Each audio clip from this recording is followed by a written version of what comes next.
Absolutely not.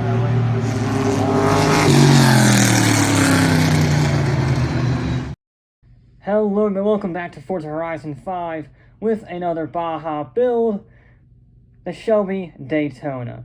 This was my clever vehicle, shall I say, because I was going to try and beat the Maserati with the OP leaderboard car. I got a gift. As I explain this, I'm gonna go get that gift. So I went looking at the A-Class Rally Raid leaderboards to see what the best vehicle was. And, well, it didn't go as planned, shall we say. I sort of got Uno reverse carded. I'll explain in a second once I see what my incredible gift is. Watch this assessed Elemento or something. When is it? Game? Come on. Oh, it's a Morgan! Wow!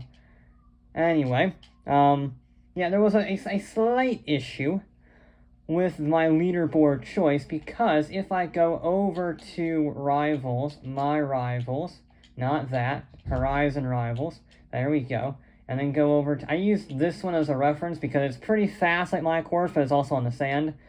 If you look at the A-Class leaderboard, for the globe,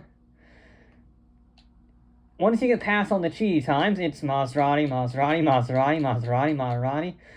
some weird ones, Maserati, Shelby, Maserati. Turns out of all the vehicles that I could have chosen, the Maserati 8CTF IndyCar that I built just because it was a new vehicle is actually the most OP A-Class off-road racer. Yeah.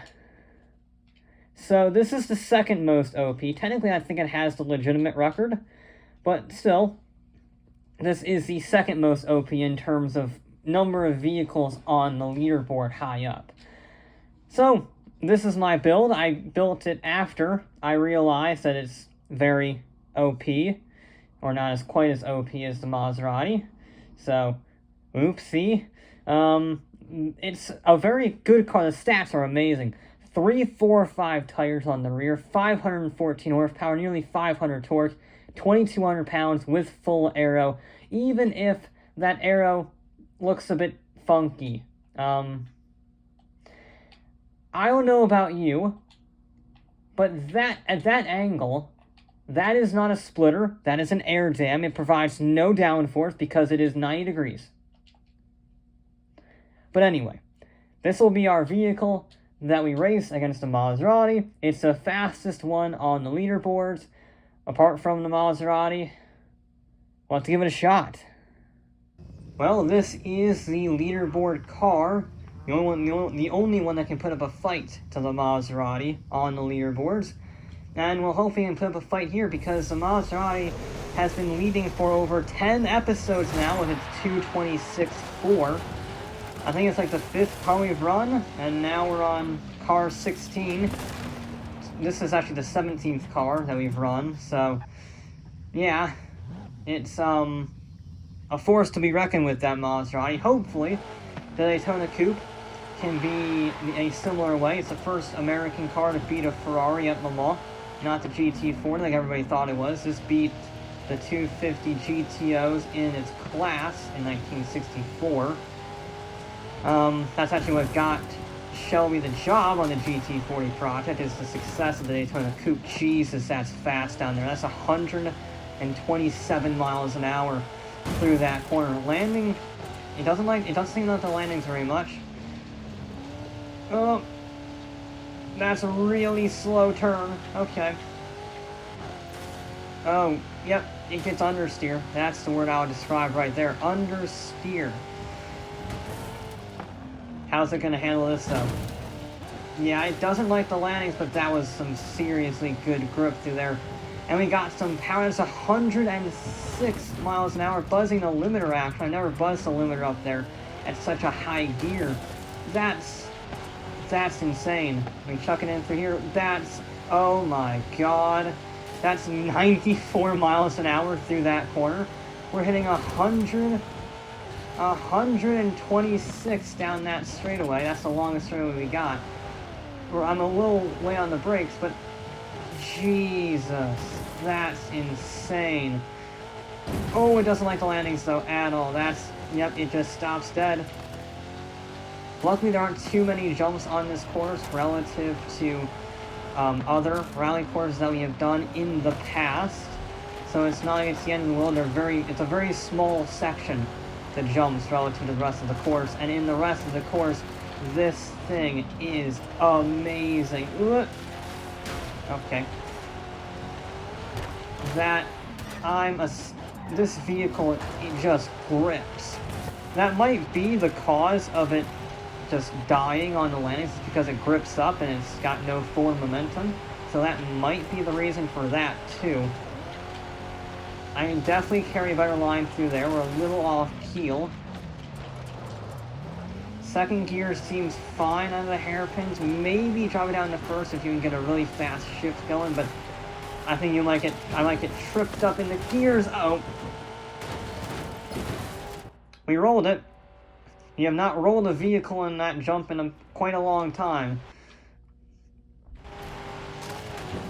Yeah, that's not a great line. There, shifted down to fourth. Yeah, we definitely want fourth through there. Oh my god.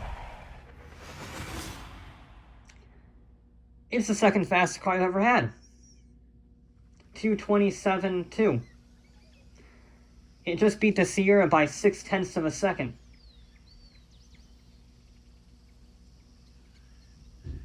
Yeah, that's, I can't fathom that for a first run. And that wasn't even a perfect first run. I mean, it was very good. I carry a lot of speed, but there's definitely a few sections I can improve on. That's insane. What the hell? Okay, I guess our only rival is the Maserati now. I'm speechless. That was 19.5 seconds, so there we go. I had a little bit of a lift there just to balance it out. Okay. This is going to be one of those niche-y cars where you have to get the line spot on or else it won't work, because this vehicle gets a lot of understeer if you don't respect it properly. It gets a lot of understeer like that, which causes you to go wide and then you slide, and this run's already off to a terrible start. Handbrake a little bit, yes, just to get that front end turned. And then turn in early again. As much turn in as we possibly can. Try and get the smoothest run possible. 109 through there. Because our momentum gets killed on the landings, but 109 off the jump, and we made it stick. There we go. Alright, apart from that opening jump, this is a good run so far. 96 miles an hour. What is this vehicle that I'm driving? It feels like it's on tarmac. And it's on sand. This genuinely doesn't feel like it's on sand. It feels like it's on tarmac. But we're a little wide, but that's not too bad. We use the banking to help us turn a little bit. I don't know if we want third through there. I did use a little bit of handbrake there because I realized I was going to run wide otherwise. Maybe I should have shifted into second. Again, on a vehicle like this which has so much low-down torque, it almost doesn't matter too much what gear you're in. Obviously, it helps to be in the higher revs, but it's not, you know, it's not the end-all be-all. It's not the LFA-powered Toyota, for example. Okay, it's not like it's going to bog down completely. Hopefully. It hasn't done it yet. I guess I shouldn't speak too soon. Now, smooth. That's 95 miles an hour through that corner. Oh. I carried so much speed I completely missed my braking zone. Because I was not expecting to carry over 100 miles an hour through that corner. No vehicle carries 100 miles an hour through that corner. And yeah. That's mind-bogglingly fast.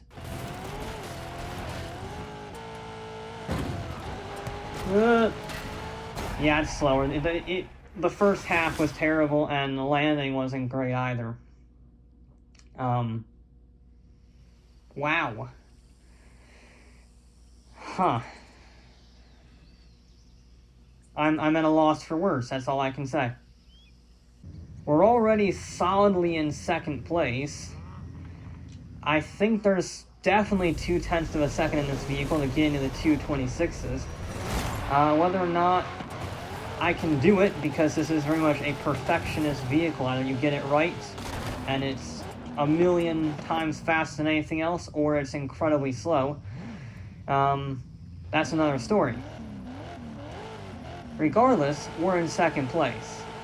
And the only place to go is 0.6 of a second faster, which is a tall order. But strangely, I feel like I can do it in this vehicle. I don't know. I feel like I can. Maybe it's just the confidence this vehicle gives me because I can brake so late and push it so hard.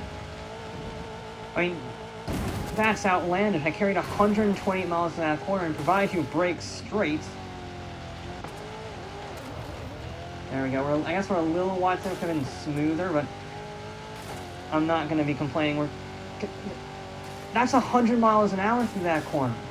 We're buzzing the limiter again. I can't believe what I'm seeing. To be honest, I think the butchering of the landings actually helps us, certainly on that section, because it means that we don't run wide, because I was a little out of position on that landing, to be honest. Okay. Can't quite carry that speed. I was a little out of position, to be honest, on that landing. Yeah, I don't know what to say about this vehicle. It's got the power. It's got over 500 horsepower. It's got the lightweight. It's got the traction from the wheels. There we go. I think the landings do genuinely help it because I'm running wide there. However, the landing stops me dead so quickly I can recover it without actually losing time. I think I might have gained time there because I got a better exit by sort of straight lining that corner. That's bizarre. I've never had a vehicle where a flaw turns out to be a benefit. But it gets stopped so quickly. All of that momentum dies so immediately on landings. Then it does genuinely improve the balance of the vehicle. I'm just going to plow through that, I guess. I'm in the wrong gear. I didn't realize I was in 5th. I'm normally in 4th for that section. Well, this has been an interesting run, shall we say. 105. Okay, that was unexpected. I have no idea if this runs any faster. It feels very scruffy. It feels very scruffy. We'll have to see what the time says, but... And it is... Oh, it was faster, but it wasn't fast enough. Oh, he couldn't quite break into 226s. Damn it. A 227.0, though. That's not bad. That's not bad at all. It's 0.6 of a second off of the Maserati. It's 0.8 of a second clear of the Sierra, which is now in 3rd. My God, the Maserati and the Shelby are in leagues of their own. That's mind-blowing speed. I can probably shave another 1/10 or 2 out of that vehicle, to be honest. But I don't think I can shave 0.6 off. Both of those runs, the first one and the third one, had some scruffy sections here and there, some bad landings, some better apexes could have been reached, but as a whole, they were pretty darn good runs. They were very smooth, they carried a lot of speed, ridiculously fast top speeds on the 2 straightaways, and it's still 0.6 of a second off of that damn Maserati. The Cobra, the Daytona, I should say, it's a 95% car. it is balanced beautifully. The turn-in, once you get used to the understeer, is perfect. The power is perfect. The gearbox is perfect. The only problem is that the Maserati is all of those things, but it's 300 pounds lighter, if not more. And you can't fight that. If you handle the exact same, you brake the exact same, you got the same power, but you're missing a little bit of aero, which is not very important on this track, to be honest. And you have, 300 pounds less weight, the lighter car is obviously going to be faster. Yeah. The Daytona is a hell of a vehicle. But even that could not beat the Maserati. Anyway, that'll be it for this episode of Forza Horizon 5. I'll be back with more